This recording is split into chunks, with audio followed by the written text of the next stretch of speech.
Well, hello everyone. I'm David Gross with Condi Systems, back with you to help a little bit of my secrets for sublimation success. And today we're so glad to have with us Jimmy Lamb with Sawgrass. How are you, Jimmy? Oh, I'm doing great, David. And okay, we'll check and make about here is me. We have Miss Sprite. And of course, we're recording the play if you missed some problem. Products into the wedding environment, and I got to tell you, the richest area that I can think of, potentially, fundraise gives it. But one day, we've got some hotel. Right out here it is. Let's see if we can see that. Let me switch back to that camera. So if you look back at this right here, Jimmy, this is a textured Chromolux panel.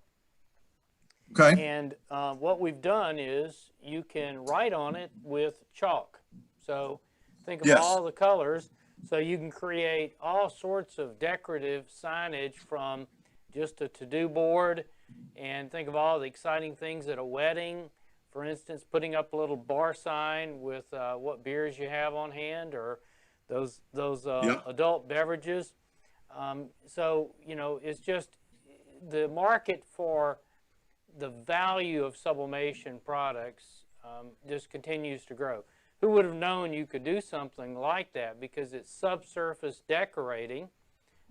You're not bothering the decoration, and because it has this state-of-the-art, unique textured coating, we can draw on it with chalk. And you can see from the black image, how good it looks with white chalk or pink chalk or whatever. Right. So just another great market to sell into. So Jimmy, I'll let you get started with your presentation.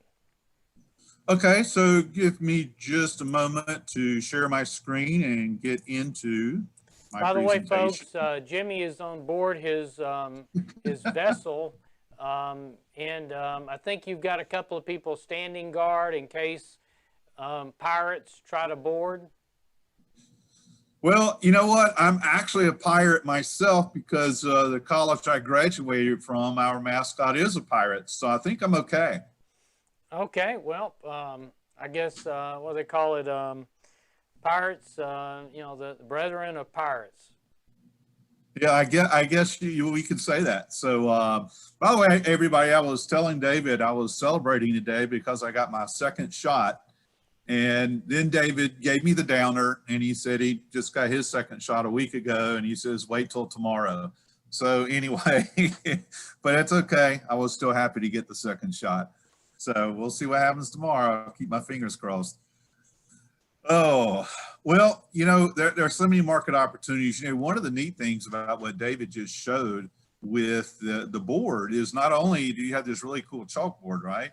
But it's a nice thing to be used in the wedding, but at the same time, it's a nice souvenir. So it's something that the couple will have after the wedding that they can use for other things, around the house. So it has that much more value. So when we look at the market opportunity, there's so many things that go on with a wedding, and you really have to brainstorm it.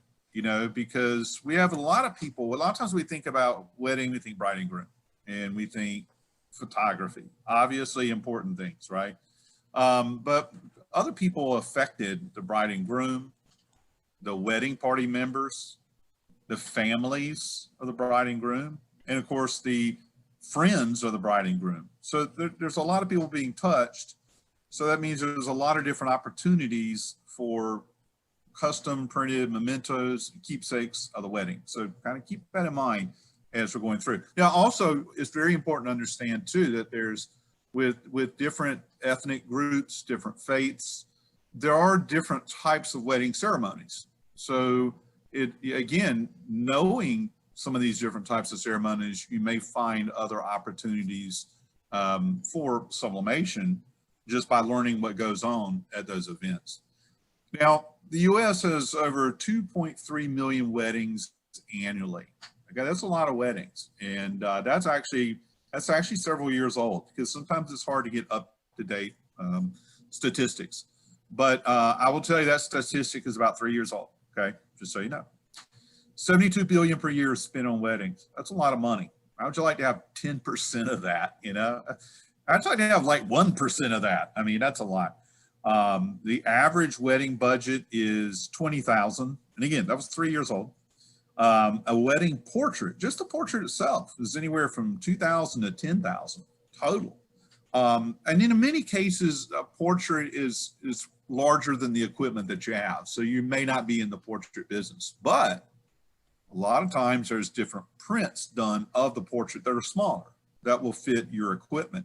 And those are easily selling for $40 to $50 per print, just, you know, by themselves. And then depending on how that they're, you know, positioned, you know, you start putting them on some of the Chromolux panels and things like that, they retail for a good bit more than that. Yeah, and in our print services, Jimmy, we'll do the large Chromolux prints for you up to 40 by 60.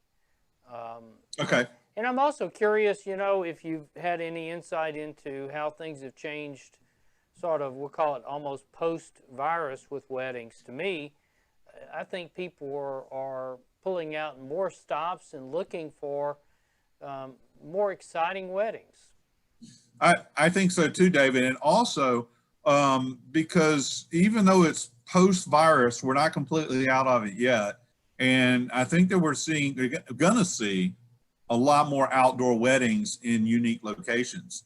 And that can play a part too, because you may have a lot more signage opportunities directing people where they need to go. Instead of saying you're going to this church or some type of building, you're actually directing people to a beach or a mountain meadow or something to that effect. And so there may be a lot more opportunity for signage.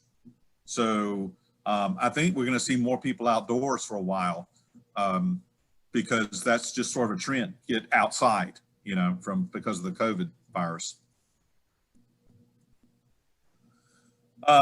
So to better understand the opportunities, when you look at one from the big picture, right, everything going on, I break it down into 4 distinct phases. You may have your own breakdown, but I look at it as engagement. There's opportunities there.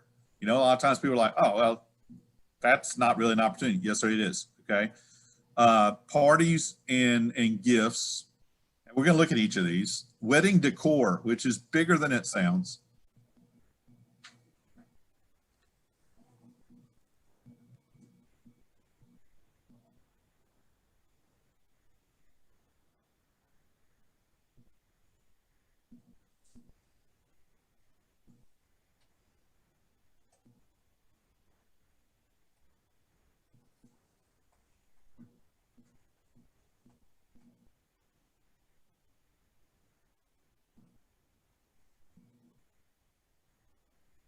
Do YouTube? Okay, so YouTube started? Okay. All right, Jimmy, please continue. Okay, so hopefully everyone is back, and I'm going to pick up where we left off here. So we're talking about the engagement phase of the wedding process. And I was mentioning that one of the things that you can see over here on the screen is the save the date product. And the concept behind that is typically it's done as maybe a refrigerator magnet. It can be many things, but typically a refrigerator magnet where you might put the picture of the couple, save the date, and of course the date, and give it out to friends and family. And it's always that reminder of what's coming up, and let's not forget, that would be bad, right? But that's just one of the products that we can do with an engagement. Typically, a lot of photographs are taken during the engagement phase, and it's capturing those moments, those special moments leading up to the wedding itself. And it's a great opportunity to take those and put them onto different products that can become decor around the house. It can be gifts to different family members. So it's capturing memories. That's what it's about, the engagement memories, capturing those particular memories and then processing them. So we have something to remember that special time.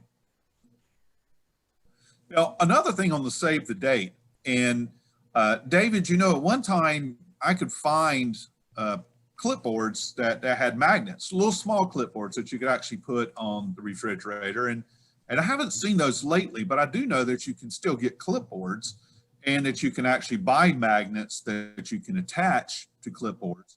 So that's one of the things that for people that are actually involved in the wedding, people that are involved in planning of the wedding, people that have certain things that they are doing, like the bride's, the maid of honor, the best man, people like that, where you could actually give them a clipboard with things to do. And of course, maybe the date of the wedding, the pictures and things of that nature. So that would be for those who have, special duties involved.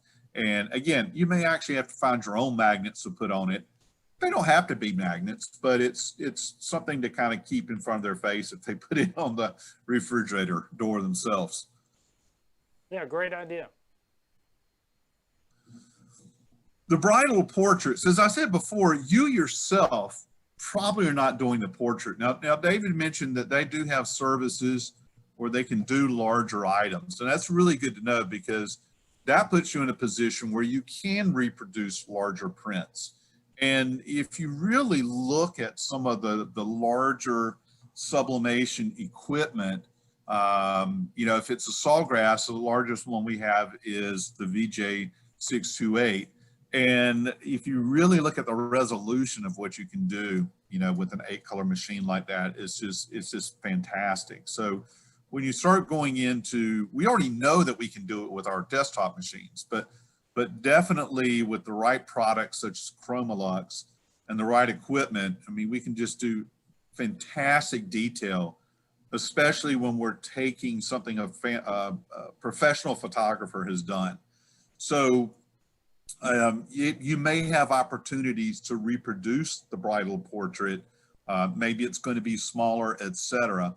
But you do have to keep in mind that when a professional photographer takes a photo, you cannot just automatically reprint it without permission of the photographer. So this might be an opportunity where you approach a photographer and say, you know what, we can work together and I can reproduce these photos that you have taken and put them on a lot of different surfaces that maybe you haven't thought of, or, because most photographers don't do production, right? They just do photography. So it might be a relationship you can develop there to be able to do some of that type of work. Absolutely. Then you got the parties and gifts, because typically in that engagement period leading up to the wedding, you have parties being thrown by the families and friends and whatever. So that's kind of funny, because right off the bat, I put whiskey up there, like maybe you want to, drown it all out. That wasn't the point. The point being here is, a flask is sometimes a gift given to a groomsman. So here you do see a sublimated flask there. So when you talk about the parties, though, think about signage, okay? Just like David was showing us that chalkboard in the beginning. Well, here's another example of a chalkboard where, yes, we do have some of the adult beverages listed there. And we may have signage that says the Smith party is this way, because there's other parties going on. I went to a party for somebody in a wedding. I was in a country club, and there was probably 6 wedding receptions or pre-wedding parties going on, and it was it was very busy, okay, and you had to figure out where you were going. Signage made a big difference. But we can do drinkware, decor, pictures of the couple, different kinds of things like that. Certainly signage. So be creative and think about personalization so that the products themselves become memories that the couple takes home with them when it's done. And it's just more things that serve as memories of that special time. Then we talk about, of course, gifts from the groom. The groom normally gives the groomsmen different gifts. And there's all kinds of crazy things. And sometimes they do crazy gifts. Other times they just give nice personalized gifts, just something simple. A lot of times the gifts you give are not about the wedding. It's just a nice gift to say thank you. And by the way, the JML, I mean, it looks kind of like it's like pixelated or something. That's actually camouflage on a laptop cover. But, you know, think about something that's just a nice thank you when you're putting together, say, gifts from the groom. You know, this one was interesting. This is one of Condi's customers. And I thought this was very interesting because it was the beer steins, and it had, you know, each of the different groomsmen, and it has like a little tux there. So that was a cute collection of gifts from the groom. And then when you look from the bride, again, typically it's supposed to be more personal, okay? Something that's personal from the bride to each of her bridesmaids. And, you know, it doesn't have to be the same thing to every person. You know, it's quite fine to think about something special for each different person that is special and unique to them. So lots of different opportunities that we can do with personalization, because personalization says so much, and we can do so much with it as sublimators. And don't forget too that, you know, anybody that helps with the wedding, you know, sometimes there's other family members that might help. I mean, you know, it might be a family member that plays the organ or a piano or sings at the wedding or something. These are all people that we typically give gifts to as well. You know, going back to the parties, I mean, there's all kinds of party stuff, you know, not just signage. There's just all kinds of things, you know, that you can have there at the parties, you know, as they go on. Again, you know, commemorating the two that are engaged. Hey, So Jimmy, I was going to show you opportunities. real quick, show you one thing here. This is what my wife made for a wedding. She has started selling the mask for with Right. bridal themes. And Okay. how cool is that, you know? That is. So this is what I wear around the office, by the way. I'll let you get back. Okay. You know, here is, when I say table toppers, you may hear me say this a couple of times. A table topper is something that's freestanding that sits on top of the table. Just leave it at that, okay? That's what I mean by table topper. I don't mean table runner. So, you know, when you have something that's like, in this case, we have a frame that's been sublimated, and we have something that's inside it. And this is very unique because someone sublimated fabric that they put inside the frame, but yet the image continues from the fabric to the frame.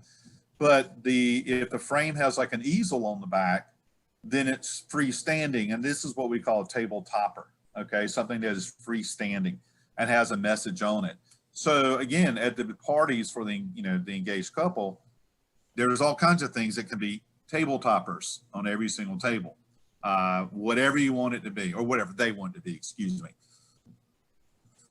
Okay, well, now the big day is coming, and we're going to talk about wedding decor, and we're going to incorporate the reception into the wedding decor. So right off the bat, there goes one of those signs: Wilson Wedding this way. And let me tell you something. I mean, people say, well, we can get a paper sign, it's cheaper, or cardboard. Okay, well, suppose it's a little bit damp outside or really windy. What's going to happen to that sign? Not good. If you're looking at doing an aluminum sign, and, you know, in some cases, if it's outdoors, you're going to have to put a stake on it and stake it down. You don't have to worry about the weather, okay, at all. And as simple as that.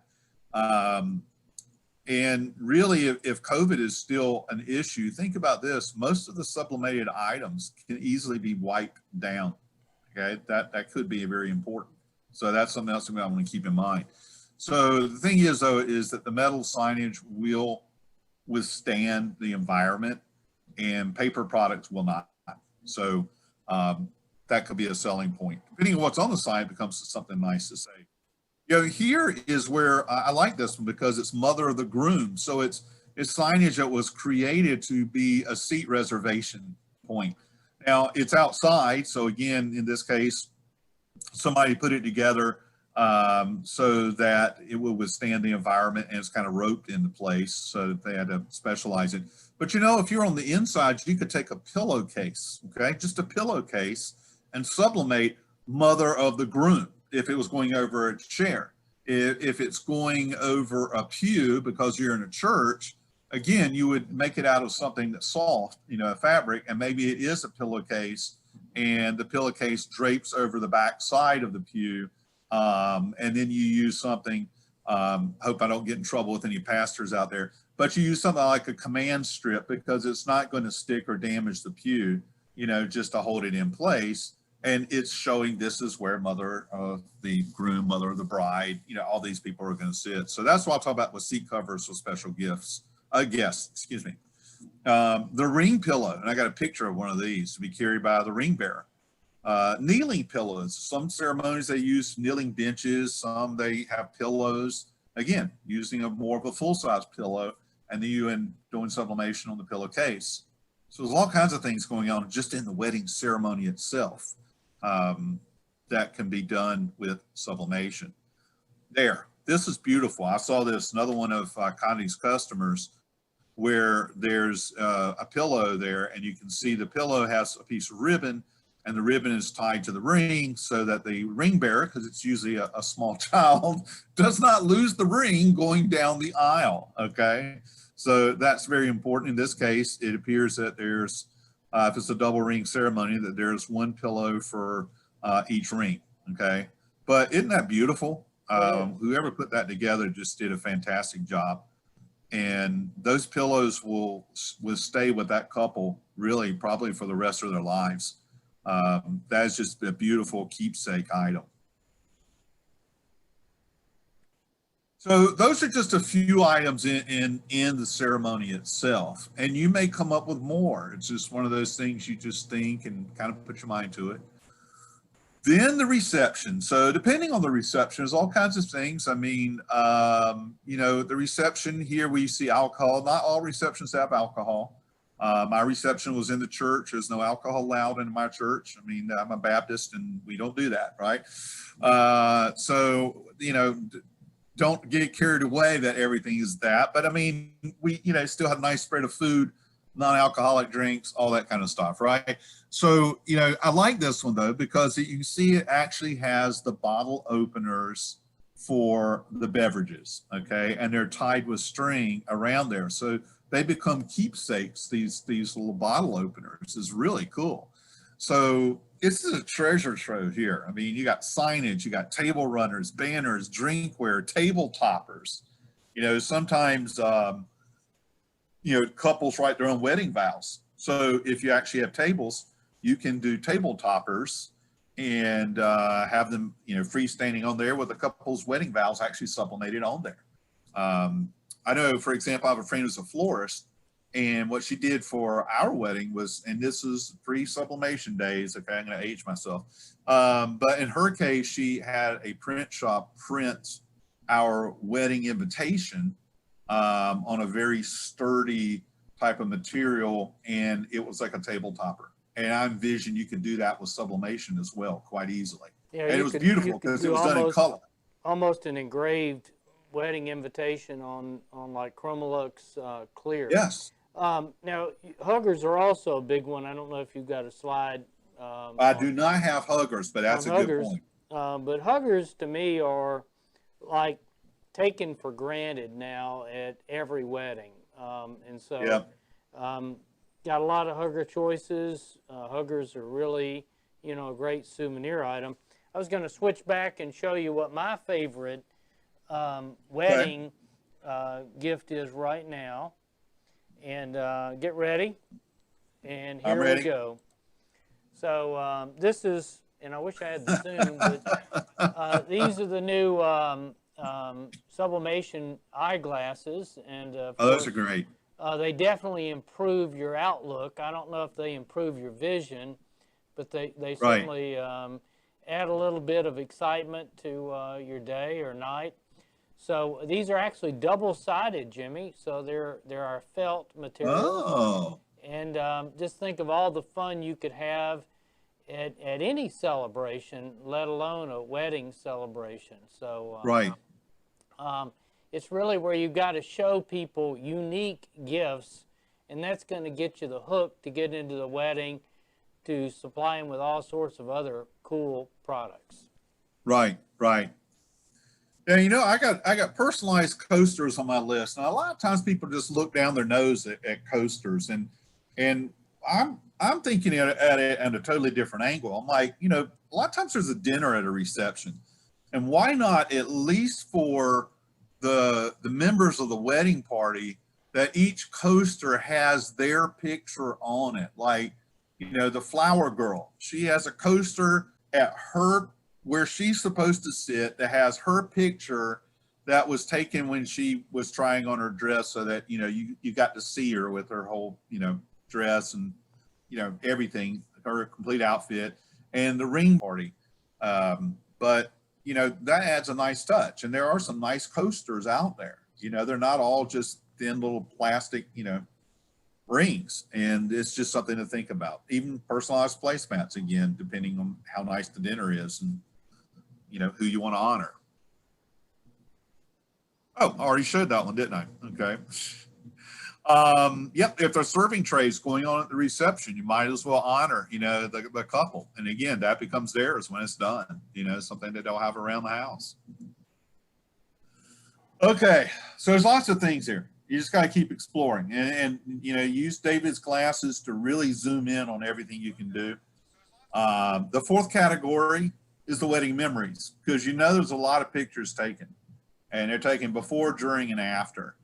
And so many different things that we can actually put them on. Like here you see some of the slate. You know, putting together actually books full of, you know, the wedding memories, that using, you know, David, this is one of your customers. So they put together a very unique book here with, you know, images from their wedding or someone's wedding. Here, someone has used tile. So they used 4 pieces of ceramic tile with a very unique frame that captured the bride and groom coming down the aisle. Yeah, I like this one because, you know, it has the outdoors, it has the name in the flower basket. It's a very artistic looking photograph. And just, you know, I'm looking over at the right hand edge, and it almost looks to me, David, like, but the left hand edge is kind of sharp, but on the right hand with a shadow, it almost looks like it could be a glass piece. I'm not sure it is, but it looks like it can't could really be. tell. Yeah. This was really nice. By the way, Jimmy, real quick, and that is that another great technique is to do stacked metal. Where you've got a beautiful background, and then on top of that you've got a smaller piece of metal offset with a spacer block where you've got your primary photo. And what I'm seeing a lot at weddings today is they're doing a couple of pieces of metal that are your second layer. So it's like, you know, you've got, you know, a couple of family pictures, you've got, you know, groomsmen, bridesmaids, and they're putting it on there almost like a big portrait. So it looks incredibly good. Yeah.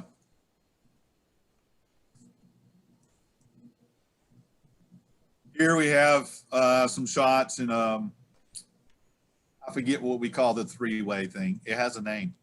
Yeah, I forget it too, but it's hardboard materials, and it has interlocking hinges that you push into the sides of the pieces.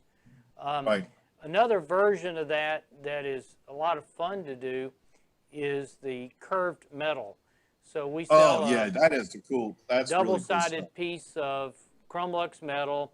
It's rectangular, like 4x16, and you decorate one side with one photograph. You could decorate the back side with a different one, and then over a roll of paper you bend it a little bit so it turns into being a self-standing table product. Or you could do 2 bends and actually create a very attractive S shape. Right. Yeah, you make one of those freestanding table toppers with that. Yep. You could do that at the reception. You could, you know, I think, by the way, a lot of times people miss out on the after rehearsal dinner. And so Right. I recommend you hit that because, that's the groom's parents. They may not be spending anything like the kind of money that the bride's parents are. Uh-huh. So hit them up with some really exciting products at the after rehearsal dinner, especially products that that some of the other like the parents and all that can take home. Right. For instance, you could, if you can ask ahead of time, you could even try to put something that's related to maybe a story that the groom side or the bride side is going to tell. Maybe even Yes. some baby photos. Right. Oh, yeah. Kind of like you do at graduations a lot of times. They're showing a quick little slideshow on, not even a slideshow, but maybe just one slide where it has, a student as a baby and then as a graduate. And so Yeah, it's the same thing. my oldest son was married about a year ago, and he actually met his bride in first grade. Oh, that's so cool. I told a little story about, that first meeting and how he Yep. forgot his lunch, and this little girl pulled down on the bench and shared some of her lunch with him. Yep. That's neat. All right, that brings us into our last chapter of our discussion today, and that's marketing. And so we're going to talk about a couple of different ways to kind of get into this. And probably one of the best ways to really get into this is to try and align yourself with a wedding planner or maybe even multiple wedding planners. And here's why. We've been talking about a lot of different things. David, for example, just pointed out the after rehearsal dinner. Now, how are you going to find out all this stuff unless you're just following the bride around all day long, every day? Well, there usually is someone following her around every day, and that's a wedding planner. Now, there are professional wedding planners. Sometimes people are on a lower budget and it's just a family member that's a wedding planner. But if you're working with a professional wedding planner, they know pretty much every detail of what's going on from engagement through the honeymoon, through anything that happens after that. They're aware of the parties. They're aware of the dinners. They know all the details of the receptions, and they're getting paid for it. And, they're usually getting a cut of things. I mean, if they're bringing in caterers, they may be getting a cut of the catering bill. That's what they do. Okay. So if you're working with a wedding planners, then they already know who's getting married. You're not having to run around and read the newspaper and go online and try to figure it out and go knock on doors. But the thing is, to work with a professional wedding planner, you have to have a professional approach. You need a professional portfolio of unique ideas and lots of concepts. Okay. Then you can let them do the selling. That's the thing. Let them do the selling while you handle the creative aspects and the production aspects of what's going to be done. And really, you got to talk to them to figure out, their way of doing things. I believe that generally you're going to find that you're going to work out a pricing structure with them of what they're going to pay you, and they're just going to charge what they want, rather than being in a commission mode or whatnot. But it's between you and them. But I think that you're going to find it a lot easier if you can work directly with planners and really build a relationship and let them really do the selling, because they know what's going on. They know the budget. They know every detail. I do have one suggestion that's, I guess, somewhat obvious, and that is that if you've watched me before, read my stuff, I'm a big fan of what I refer to as wholesale fulfillment. And that is, you're partnering with someone, like Jimmy's talking about, the wedding planner or whatever, but you're partnering with somebody that's going to do the selling, and then you're going to, do the order fulfillment. And lately, I've gone into, looking for like something for my wife for a birthday or something. And some of the really what I call boutique gift shops now have on display there at the counter, they have the weddings that that the bride and groom have listed, and wedding registry. And so my recommendation is that you find that place in your community. In our place here in Mobile, it's Marcy and Me. Big store, lots of just great gift ideas. And you go in there and say, hey, I want to put on display a few products that everybody can buy, and I'll personalize it for the wedding. And you give them a couple of themes, but it's a turnkey system for them to sell.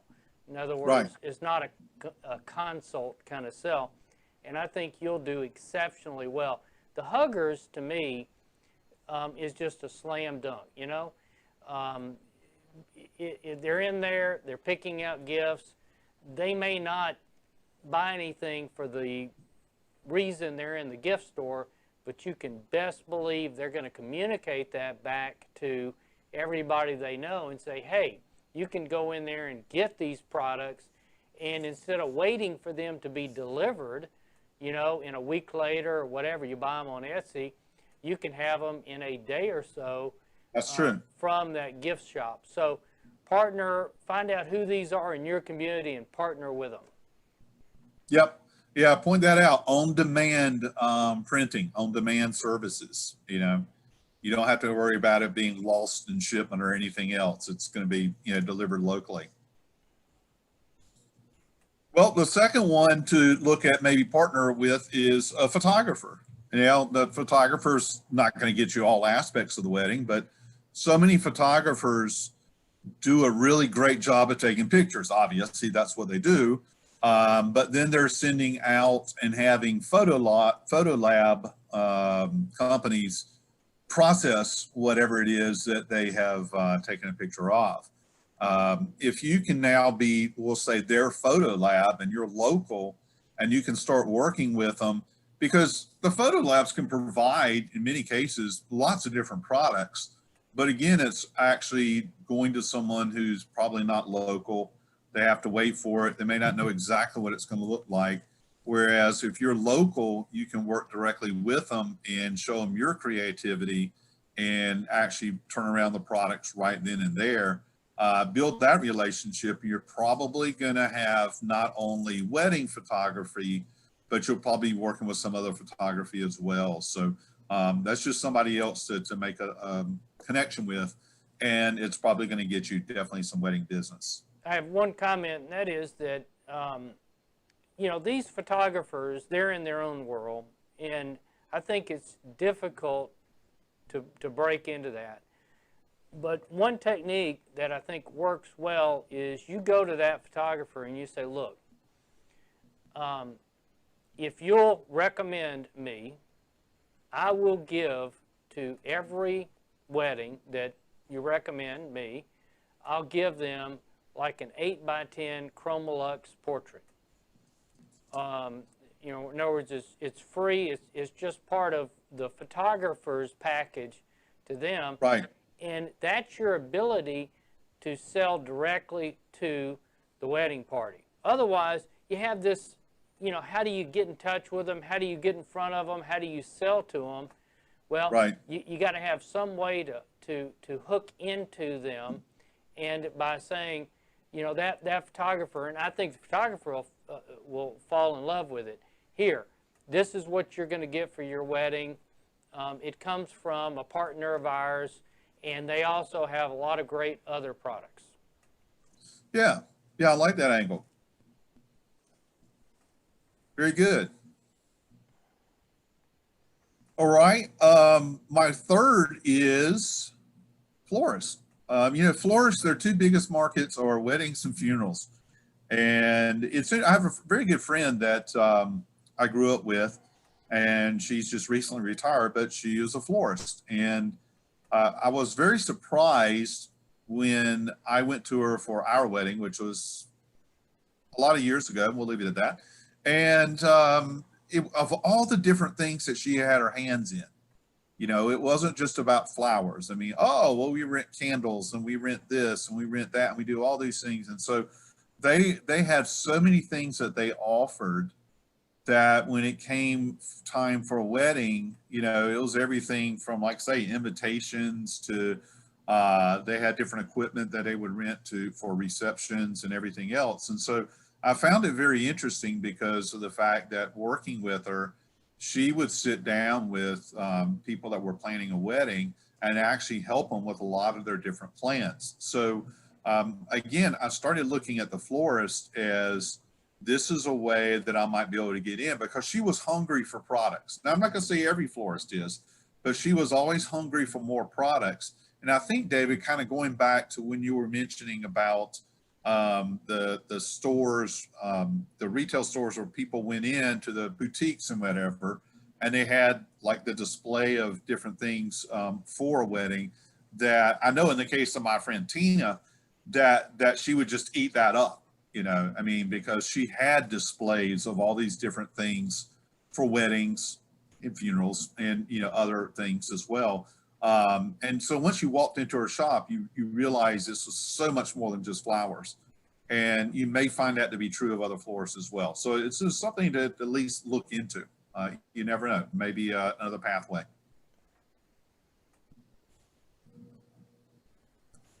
Okay. So it's time to wrap up, and yeah, I had a couple of real quick things. Sure, go ahead, David. And again, I've got an article. I think we've posted it on our Facebook page that I wrote about weddings. Weddings were very confusing to me because they were so many steps, so complex. And so I can't wait till my daughter gets married. Even with my son, you know, it was just a lot of things, a lot of moving parts. But the point is that if you break it down, you've got so many great things. For instance, you know, you can start even doing some gifts for the honeymoon. You can even do gifts for the return after the honeymoon. You know, because you've got, after they come back, you've got photographs from the wedding that you can put on things. And so what I recommend for people is pick parts that you like and start selling into them, and then just start helping with some of the other moving parts. But again, I think my recommendation for people is remember what you can do, which is very powerful. If you've got a local presence, you know, then you can deliver products very quickly, and that's a key to weddings, because with so many moving parts, things get lost in the shuffle. I mean, you can sublimate napkins, if you will. You go out, get polyester napkins, and you could sublimate a beautiful engraved wedding invitation. You can do so much at the tables for the wedding parties. And so just break it down into just great details. But I think you need to lead to sell into these weddings. You need to lead with something that they probably have never seen before. Yes. And make that a free gift. You know, just tell them I have all these abilities. I'd like to show you a few of them, and here is my gift to the couple. And go that route. And then once the word gets out, you know, it's going to be a referral kind of system. And so the last point is, if possible, put your referral information on the products. So if you're doing, for instance, a wedding invitation on Chromolux metal, sublimate your reorder information on the back. If you're doing coasters, which I think is a great gift, you can sublimate on the cork well enough for them to read it. Yep. You know, in some of these products, you can put something on the inside, but get your referral information out so people will know where this product came from. Because most of the products that are going to be handed out, they're not going to have a clue where they came from. So that's very, very true. That's just my recommendations. Well, I agree 1,000% with your recommendation. With my businesses, I learned the same thing that you just said.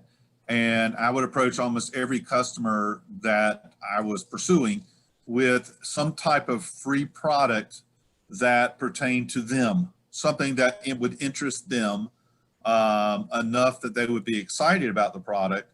If it was a business, it would be their logo, okay? But just like you said, somewhere my logo needed to be as well, or my contact information.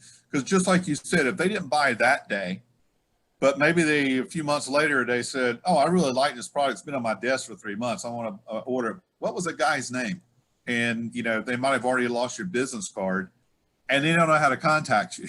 So you're right. By having your contact information there is so important. And you're right about the free gift too. And just like you said, everything you said, I don't need to repeat it. It was dead on. And that makes a huge difference. It really does. As opposed to walking in and say, hi, I'm Jimmy, I can do sublimation. Would you like to buy some? That is not an approach. So anyway, I think the one other thing that's important in all this too, depending on who you're working with and how you're working with them, if anybody is taking orders on your behalf, then one of the things you do have to think about is a really clean customization order process. And that was something that you'll start with, and then I think you'll have to learn how to work it out. But, you know, nobody can take an order like you can. And anytime other people are trying to take an order and then pass on to you, you do have to make sure that they're getting the right information and understanding. So you definitely got to put some work into it. But I think overall, it's a great market, great opportunities there. The biggest thing is just to go in and just really brainstorm it. Just look at anything and everything you can possibly think of and see if it works, and then go forward. I have one last idea, and I'd like to get some people to try it and see what they think. But, you know, Jimmy, as you know, because we've been to trade shows together, I love the concept of mobile sublimation. You know, yes. At trade shows, we set up the little kiosk.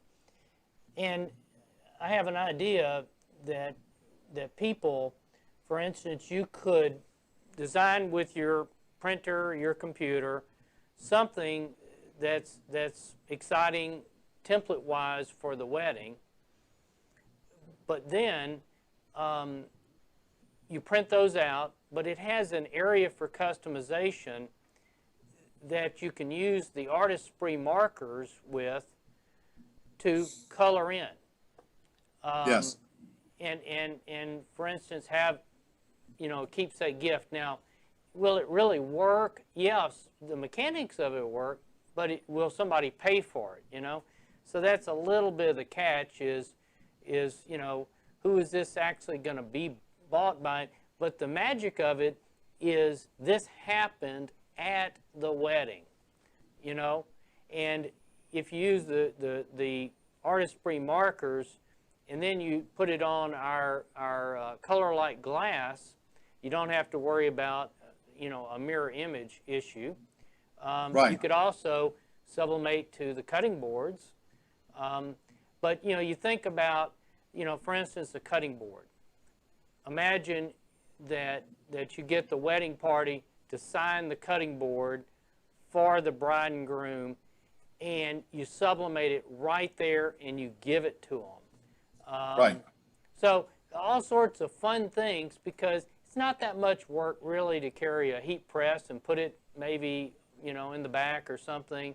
But I'm always thinking about, you know, could you talk the wedding party is spending all this money on adult beverages and all this. Well, what about a little bit of personalization kiosk right there so people can bring home, we'll call it a incredibly unique, personalized remembrance of the wedding.